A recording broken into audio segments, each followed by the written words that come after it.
जीवनदायिनी नर्मदा नदी के संरक्षण के संकल्प के साथ स्वामी नर्मदानंदन बापजी के नेतृत्व में नर्मदा परिक्रमा यात्रा शुरू की गई है।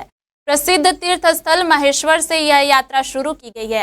नर्मदा परिक्रमा यात्रा में स्वामी जी के साथ अनेक साधु संत और दर्जनों सेवा भावी लोग शामिल होंगे। इस अवसर पर स्वामी नर्मदानंद बापजी ने कहा कि जैसे प्रभु श्री राम ने 13 वर्षों के बाद मातृभूमि लौटने की लालसा प्रकट की थी, उसी भाव से हमारी यह यात्रा भी मातृभूमि और मां नर्मदा को समर्पित है।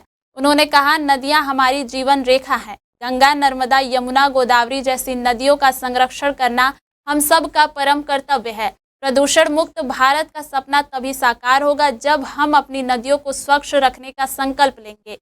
बाबा जी ने बताया कि अब तक उन्होंने राष्ट्र समर्पित तिरंगा यात्रा, 12 ज्योतिर्लिंग पैदल यात्रा तथा मां नर्मदा परिक्रमा यात्रा 6 बार वाहन से पूर्ण की है। यह उनकी तीसरी नर्मदा यात्रा है। ये राष्ट्र समर्पित यात्रा जो है, प्रत्येक मानव के मन में राष्ट्र के प्रति प्रेम होना चाहिए, प्रथम। दूसरा, राष्ट्र जो है किसी व्यक्ति विशेष का कार्य नहीं है, सबको मिल करके राष्ट्र के निर्माण के लिए।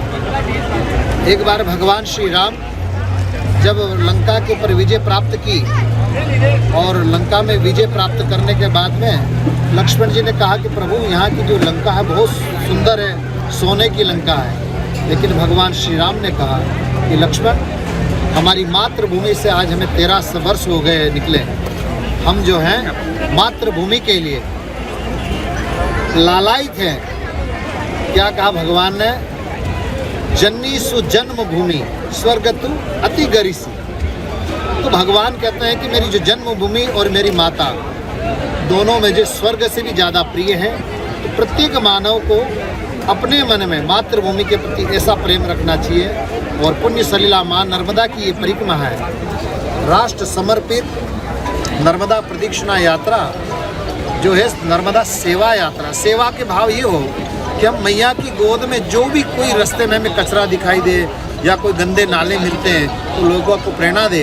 प्रत्येक एक गांव का व्यक्ति यदि एक गांव की रक्षा ही कर लेता है तो अगर सारे गांव वासी मिल करके नर्मदा मैया की गोद में किसी भी प्रकार का गंदा पानी या प्रदूषण नहीं हो, ऐसा संकल्प करते हैं तो हमारा राष्ट्र स्वच्छ बनेगा।